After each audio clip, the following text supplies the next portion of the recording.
Hi, I'm Vicki Brenner. I'm a library technician with Oxford County Library, and I have with me here today my colleague, Matthew Griffiths with the Tillsonburg Library.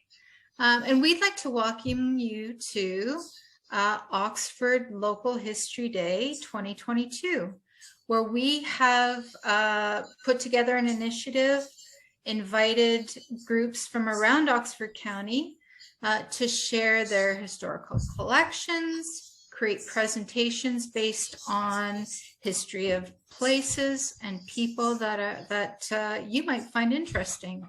So today's event will take place on Oxford County Library social media. You'll find presentations on our Facebook page and also in a playlist on our YouTube channel. So we invite you to take a look at what we have to offer today. Presentations will be running on the half hour from 10 a.m. to approximately 6 p.m. So I'd like to turn it over to Matthew now. Thank you, Vicki. Hello, everyone. I'm Matthew Griffiths. I just thought because I'm new, I was not part of the event last year, I'd begin by introducing myself. I joined the Oxford County Library last fall.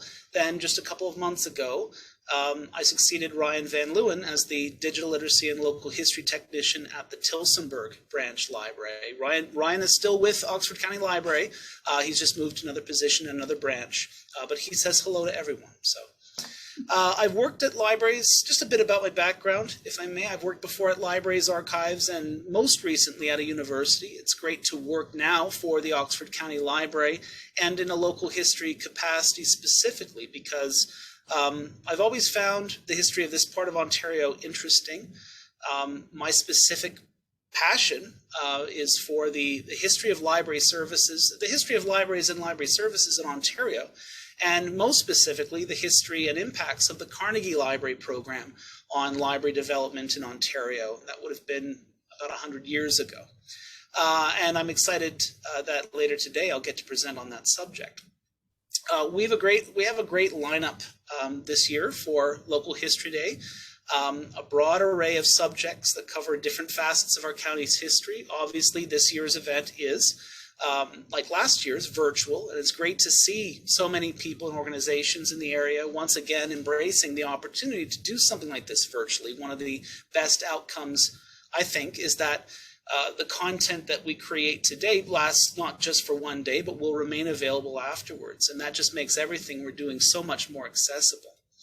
I also wanted to offer a bit of an update on the local history program at the Tillsonburg branch. Just recently, we've resumed work on the newspaper indexes for the various Tillsonburg newspapers. Those specifically, I mean the indexes for birth, marriage, and death announcements, indexes that we post on our website and that get used quite a bit by folks from all over the world, really, doing family tree research.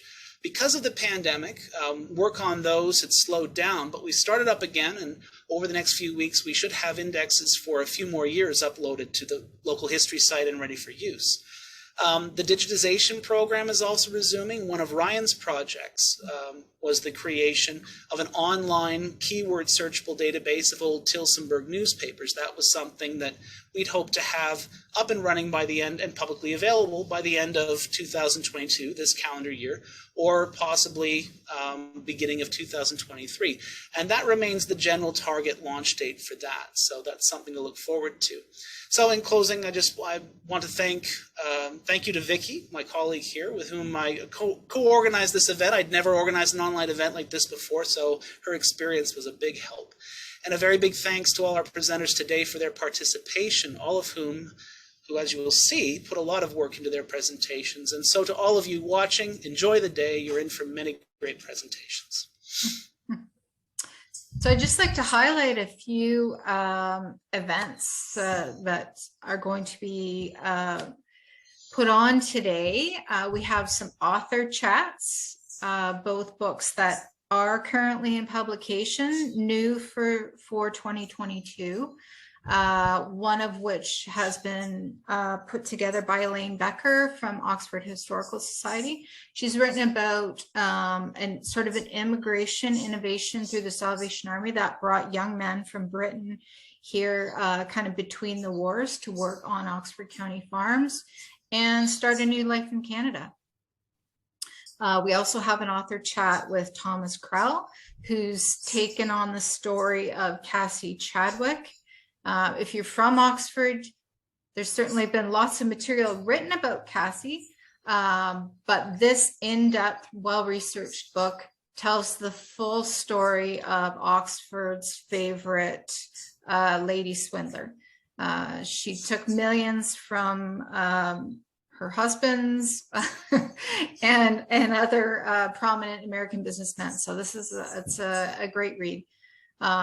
We also have George Emery, a local Western professor, is detailing his forthcoming book on the Black history that took place in Ingersoll. So he's going to take a fact-based approach on what the population of Ingersoll in that period was like.